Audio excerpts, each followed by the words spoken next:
Hey, welcome to Weapon.R Garage, and today we're installing an intake on a 2014 to 2020 Chevy Impala.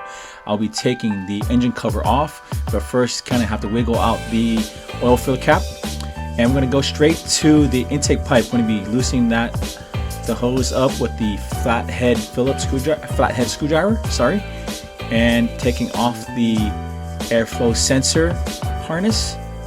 And right in front of the air intake, there is a funnel that funnels air in. I took that right out. And after that, the whole intake pops right straight out. You just pull straight up and the whole thing pops out. Okay. That hose from the PVC hose just came off also. But right now I'm installing the 3-inch to 3.5-inch coupler onto the throttle body with the clamp that's supplied, stainless steel clamp. So just kind of tighten that in place, put it in place. And we're going to be putting the second clamp on, a slightly larger clamp, goes on a 3.5-inch side. All right, it's actually a 4-inch, but you know, we'll just close it down. So the intake pipe goes in place right now, and we'll position that clamp, position the pipe into the place that we want it to, and we tighten it down a little bit. We're going to go readjust that later on.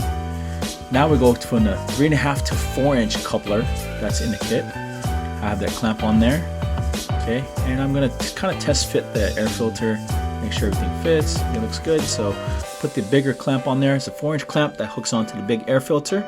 Position the air filter to where I like it, and we're gonna tighten the clamps down. This time I decided to not use a screwdriver. I'm just gonna use a 7mm socket, which is a little faster. I don't have to mess around with the flathead. So we're tightening up both clamps, and we're tightening up all the other clamps. And now we're going to put the airflow sensor. You see me put it in backwards. It only goes in one way, so it's pretty idiot proof. But we're going to go ahead and tighten up the airflow sensor. It comes with 2 hex screws. This kit comes with 2 hex screws to put the airflow sensor into the intake system. Just tighten those up. Okay. It just needs to be snug. You do not need to super tighten them up. Go ahead and put the harness back onto the airflow sensor. All right, just tidy up the harness, make sure everything looks nice. And there we are.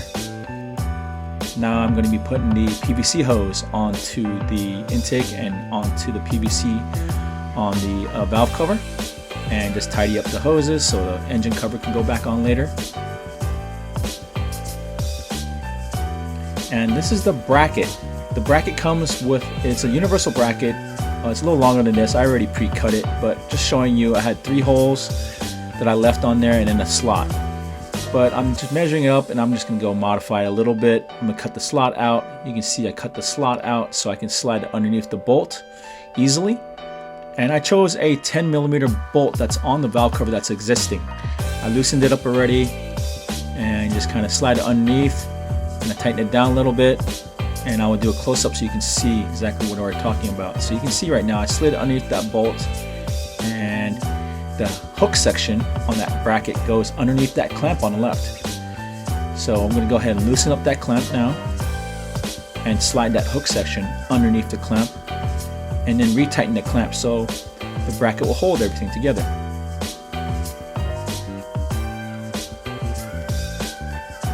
So just tightening everything up, and I got the 10mm on the other side, readjusting the bracket. Just make sure everything is tidy.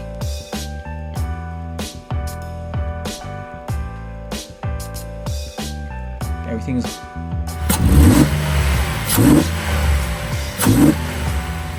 so I know you guys liked how that sounded.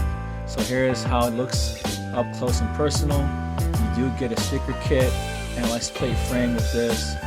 If you guys like how it sounded or just have any questions or whatever, you can see the part number is right there on the screen. Make sure to check us out at our website, Weapon.R.com. Enjoy, guys. This is a good sounding intake, gives good power. If you have any questions, just hit us up, all right? Enjoy, guys. See you guys in the next video.